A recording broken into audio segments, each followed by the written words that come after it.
in the early stages of your sports practice, you're going to be spending as much time selling it as you are doing things in the practice, right? And it is going to be probably heavily weighed more towards marketing and selling yourself out there. So these systems and processes that you think need to be implemented and put in place, they will come later. You have so much time that you need to spend out there in the world, like getting people to come in to see you. You don't have time to like break down these little details of how the practice is going to flow, how it's going to run, spreadsheets, accountings, situations, balances, staff development, happy hours with the staff. You're spending so much time out there marketing and getting your name out there. That's going to be the priority. So if something falls through the cracks over here, it can't ruin your day, because for probably at the least 2 years, no one knows who you are. So you have got to get out there and hit the streets and not worry about these little things. So there's a time to worry about these, but you're going to have to schedule that time, right? When the sun is up, then you need to be out there getting people in your door, right? So you have Sunday where you're not really marketing, and you have some time where you can cheat, right? So if you really want it, you're going to cheat. You got to cheat where you can, right? So the biggest area you can cheat where you can is you get up before the sun's up, right? So if I'm up at 4:30 or 5 in the morning, I've created an extra 2 to 3 hours of cheating time where I can do what I need to do on this end of whether it's systems and processes that I need to get in order, or staff development, or scheduling and training for whatever we need at the clinic, or I can also develop my marketing during that time. So a lot of you aren't cheating where you can. If you're waking up on Saturday at 8 a.m., 9 a.m., 10 a.m., then you've wasted up to 5 hours that you could have just been getting ahead of the game. It's just, why do that? Like, why wouldn't you take advantage of these extra hours where you got them? And if sleep's like example, pay attention to where you need your rest at. My wife needs a little bit less sleep than I do, right? So she can crank it out till 2, 3 in the morning, right? I can't do that. But on the other end, it's a little bit easier for me to cheat and get up at a 4:35 a.m. where she needs to get up a little bit later, right? She can still get up and go. It's just not as early as me. So pay attention to what works for you. Like, can you stay up later and do it and still be a good doctor during the day? Or do you need a little bit earlier bedtime, right? Whereas if during the week I'm a 9:30, 10 o'clock typically, and then yeah, I can get up at a 5 a.m. with anybody. I can get up at 4:30 with anybody, and I can go get it.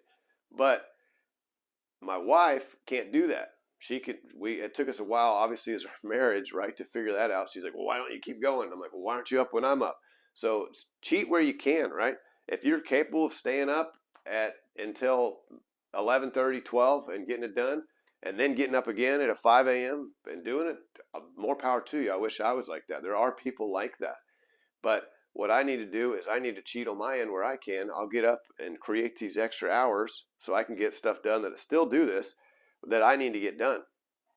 So cheat where you can. Take advantage of those times. Like when the sun is not up, then you can't really go out and knock on doors and show up at offices and create these new networking opportunities, right? So cheat in the morning, get up early, way before the sun, map out your whatever systems you need to work on, processes, look at your bank accounts, whatever things that you can't do or things that you can do at any time, but you're taking advantage of this time when you can't market, to take advantage of this time here to do those things that you would typically do throughout the day.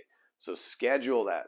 Routine is lethal. Cool, Monday through Friday, I wake up at 5 a.m. and I work on the bank account for an hour, and then I develop my marketing plan for the week for the next hour. All of a sudden at 7, cool, I do some push-ups, some jumping jacks, eat some breakfast, get in the shower, I got to go, whatever timing your clinic opens. We open at 7 most days. So I'll get up at a 5, I'll get my stuff going, I'll get to the clinic early, I'll start working on notes, marketing, whatever I got to do in the morning. I pray for the patients in the morning, so I try to get there before the staff, pray for the clinic, pray for the patients. I try to cheat and create that time, but where I can, right?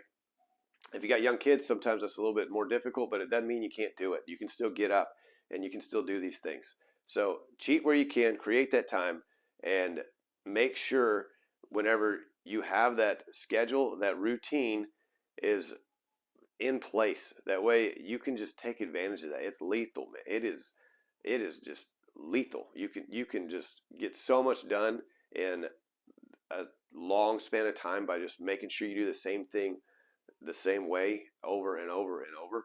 It's unbeatable. Most people underestimate what they can do in 10 years, but they'll overestimate what they can do in 1 year. So if you just stay on that routine for a long period of time, like I'd said earlier, it takes a good 2 years to get your name out there. And I would think even closer to 5 to like really build a practice. So think of the long-term battle with that. And hey, man, nope, I'm going to stick to the grind and adapt and mold and change and do these things at the same time. That way I have a system in place for me, that works for me, that works for the clinic growth, that works for the staff, because it's not just you. It ain't just about you, and it ain't just about the patients. You got to take care of your staff, and you want to create a situation where they can have a career and they can have a long-term job where they're treated well, they enjoy their job, and you have a great, great atmosphere in your clinic. So it's never just about you. I know it's typically like, oh, let's think about the patients, but no, think about your staff too. Create this situation where you are in line with what you need to get done so you can be in a huge position to kind of steer the ship towards success for your clinic.